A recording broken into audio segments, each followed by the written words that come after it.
बड़ा मर्द है, इतना ताकतवर है, तो यहाँ आकर वो आएगा, भूतिया साय की तरह आएगा,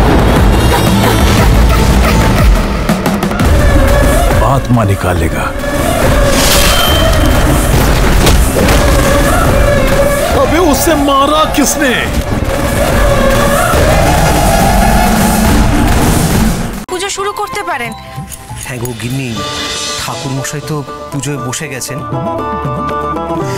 আমি বরং গ্রামের বাইরে গিয়ে দাঁড়াই, পাত্রপক্ষ এসে যদি পথ বুঝতে না পারে তাহলে একেবারে সঙ্গে করে নিয়ে আসবো, কি বলো? হ্যাঁ সেটাই করো, সেটাই করো। আমি আসছি।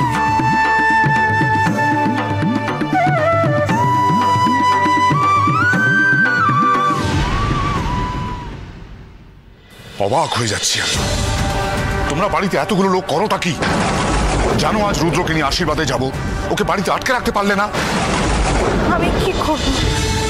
রুদ্র যে কখন কোথায় কাউকে কিছু না বলে বেরিয়ে গেছে, আমি তো কিছুই জানি না। প্রত্যেকে অপদার্থ এক একটা এখানে। সেই সকাল থেকে ছেলেটা নেই, কোথায় গেছে, কখন ফিরবে কেউ কিচ্ছু জানে না। আর এদিকে যাত্রার শুভ সময় পেরিয়ে যাচ্ছে, আশীর্বাদ তাকে ছেলে খেলা নাকি যে যখন খুশি গেলেই হলো?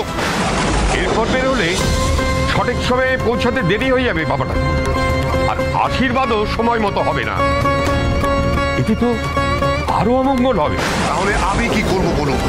যার আশীর্বাদ তারই যদি দায়িত্ব জ্ঞান না থাকে। আমি তো রাজনদাকে পাঠালাম দাদাকে খুঁজে আনতে, সেও তো এখনো এলো না। সময় পেরিয়ে গেলে এসে কি হবেটা কি? এদিকে চৌধুরী মশাই অপেক্ষা করে বসে রয়েছেন, কি বলবো আমি তাকে? মা,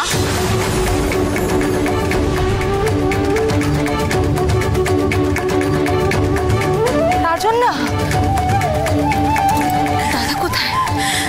জানি না মা, সারা গ্রাম খুঁজে দেখলাম, কোথাও পেলাম না দাদাকে। যেখানে যেখানে সম্ভব প্রত্যেকটা জায়গায় গিয়ে দেখলাম, কেউ জানে না দাদা কোথায়। তাহলে গেল কোথায় ছেলেটা?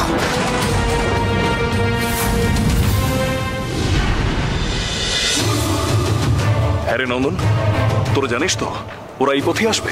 হ্যাঁ, আমি একদম পাকা খবর নিয়ে এসেছি, মঙ্গলার পাত্রপক্ষ এই পথ দিয়ে যাবে। হ্যাঁ, এছাড়া আর অন্য কোনো পথ নেই, আর অন্য পথে যেতে গেলে 5 ক্রোশ ঘুরে বড় ঝিল পেরিয়ে যেতে হবে, আর তা ওরা করবে কেন? মনে রাখিস, ওদের কোনোভাবেই এই গ্রামে ঢুকতে দেওয়া চলবে না। গ্রামে ঢুকে পড়লেই আমাদের ধরা পড়ে যাওয়ার সম্ভাবনা বেড়ে যাবে।